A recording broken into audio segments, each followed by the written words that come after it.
అమ్మగారు పని చెప్తున్నారా? ఏ ఆడపిల్ల పని చేస్తే తప్ప? రేపు అత్తారింటికి వెళ్ళాక చేయాలిగా పని. నిన్నటితో కాలేజీ కూడా అయిపోయింది. ఇక నుంచి ఆడిందే క్రికెట్, పాడిందే స్వరాభిషేకం. ఇల్లు చాలా బాగుందండి. ఇల్లాలు బాగలేనప్పుడు ఇల్లైనా బాగుండాలి కదా. మీకన్నా నేనే బాగుంటాను. నాకేం తక్కువే. ఒకప్పుడు రాజకుమారుణ్ణి, రాణిని చేసుకోవాల్సింది పోయి రాజ్యలక్ష్మిని చేసుకున్నాను. మంజు నా కూతురికే పని చెప్పిందా? పేపర్ తిని చాలు గానీ ముందు కాఫీ తాగండి. ఎందుకే చిరాకు? స్నానం చేసావు కదా. మీ కూతురికి అన్ని మీ బుద్ధిలే వచ్చాయి. మరెవరే వస్తాయే?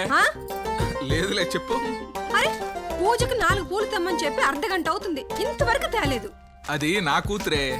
ఏం చేసినా అందులో ఓ పద్ధతి ఉంటుంది. వస్తదిలే, కంగారు ఎందుకు? ఇంట్లో తండ్రి గారాబము, వదిన సపోర్ట్ చాలా ఎక్కువైపోయినాయి. కాఫీలో కూడా పంచదార ఎక్కువైంది. నేను సర్దుకోవట్లే. కాస్త ఎక్కువలే.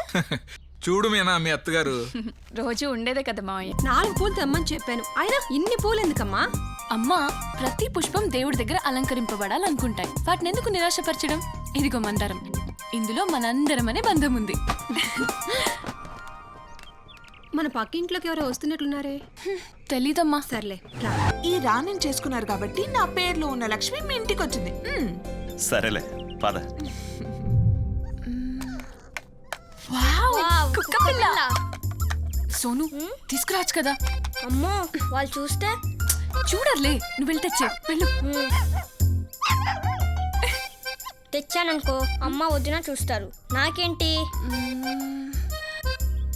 Scary house. స్కేరీ హౌసా? సరే తీసుకువెళ్తాలే, మళ్ళీ తెచ్చేరా.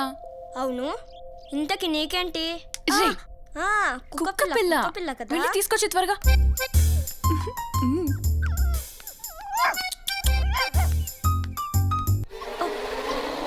ఎవరు బాబు నువ్వు?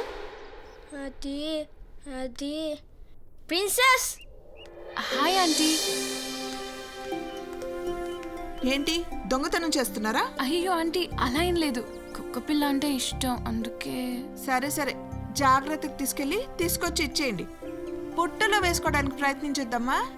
బుట్టలో వేసుకోవడానికి మీ అబ్బాయి ఏంటి? రే వెధవా. Sorry aunty,